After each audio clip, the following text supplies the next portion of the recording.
కామిలి మండలం ఆముదాలదిన్నె గ్రామంలో ఉపాధి హామీ పరిరక్షణ యాత్రలో భాగంగా ఇన్ఛార్జ్ పొదలకూరు కళ్యాణ్ ఆధ్వర్యంలో ఏర్పాటు చేసిన కార్యక్రమానికి కాంగ్రెస్ పార్టీ రాష్ట్ర అధ్యక్షురాలు వైఎస్ షర్మిలారెడ్డి హాజరయ్యారు. వైఎస్ షర్మిలారెడ్డికి కావలి మండల ప్రజలు హారతి పట్టి స్వాగతం పలికారు. అనంతరం వైఎస్ షర్మిలారెడ్డి మాట్లాడుతూ తండ్రి వైఎస్ రాజశేఖర రెడ్డిని ఆంధ్రప్రదేశ్ ప్రజలు ఇప్పటికీ దేవుడిలా ఆరాధిస్తున్నారని, తన తండ్రి ఆంధ్రప్రదేశ్ ప్రజలకు చేసిన సేవను అనుక్షణం గుర్తు చేసుకుంటూ తను కూడా ప్రజలకు అదే బాటలో సేవ చేస్తానని వెల్లడించారు. వైఎస్ రాజశేఖర రెడ్డి చేసిన ఉపాధి హామీ పనిని బీజేపీ ప్రభుత్వం నిర్వీర్యం చేయాలని చూస్తుందన్నారు. 100 రోజులు పని దినాలు కల్పించాల్సి ఉంటే కనీసం 52 రోజులు కూడా పనులు కల్పించకుండా అబద్ధపు హామీలు ఇస్తున్నారని మండిపడ్డారు. రాజశేఖర రెడ్డి గారి గురించి మేము కొత్తగా మీకు చెప్పాల్సింది లేదు. రాజశేఖర రెడ్డి గారు 5 సంవత్సరాలు ముఖ్యమంత్రిగా ఉన్నా 5 సంవత్సరాలలో ఎన్నో పథకాలు అద్భుతంగా అమలు చేసి చూపాడు రాజశేఖర రెడ్డి గారు. రైతులైతే గుండెలో పెట్టుకున్నాడు రాజశేఖర రెడ్డి గారు. రాజశేఖర రెడ్డి గారు ఉన్నంత కాలం రైతులకు ఏ లోటు రాలేదు. ఒక మద్దతు ధర అయితేనేమి, గిట్టుబాటు ధర అయితేనేమి, ఎరువులు గాని విత్తనాలు గాని ఏ కొరత లేకుండా, అసలు సబ్సిడీ అయితే ఏమి, లేకపోతే బీమా ఇస్తే ఏమి, ఇలా ఏ సమస్య రాకుండా చూసుకున్నాడు రైతుల్ని. రైతులకి ఉచిత విద్యుత్ ఇచ్చింది కూడా రాజశేఖర రెడ్డి గారు.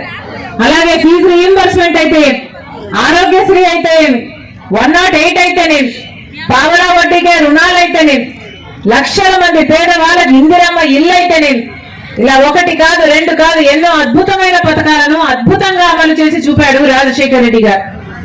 అప్పుడు రాజశేఖర రెడ్డి గారు ముఖ్యమంత్రిగా ఉండగానే కేంద్రంలో మన్మోహన్ సింగ్ గారు కాంగ్రెస్ పార్టీ అధికారంలో ఉండగా ఈ ఉపాధి హామీ చట్టము అమల్లోకి వచ్చింది.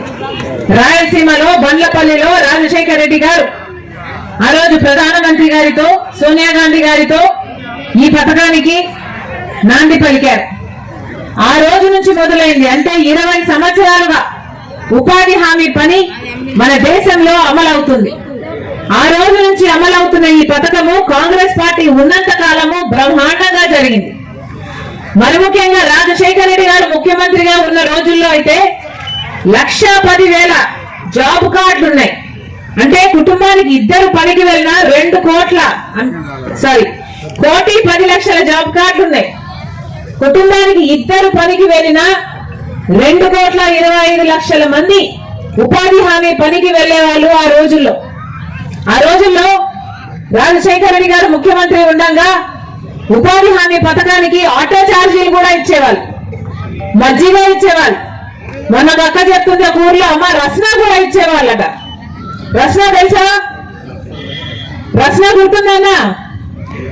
మంచినీళ్ళు అయితేనేమి, గర్భిణీ స్త్రీలకు ఏదైనా సౌకర్యాలు అయితేనేమి, పేదవాళ్ళకైతేనేమి, ఇలా ఎక్కడ ఏ అవసరం ఉన్నా రాజశేఖర రెడ్డి గారు అక్కడ వాళ్ళకి ఆ లోటు లేకుండా ఉపాధి హామీ పనిని జరిపించారు.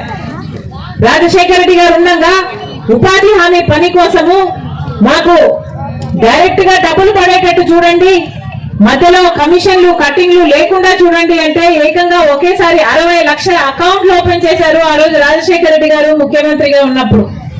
ఆడవాళ్ళు మాకు కూడా సమానమైన వేతనాలు ఇవ్వండి, ఉపాధి హామీలో మగవాళ్ళంత పని చేయలేకపోయినా బిడ్డల భారం మా మీద ఉంది, కుటుంబాలు నడుపుకోవాలి అని చెప్తే రాజశేఖర రెడ్డి గారు ఆ రోజు ఆడవాళ్లకు కూడా సమాన వేతనాలు ఇచ్చేటట్టు చూశారు ఉపాధి హామీ చట్టంలో.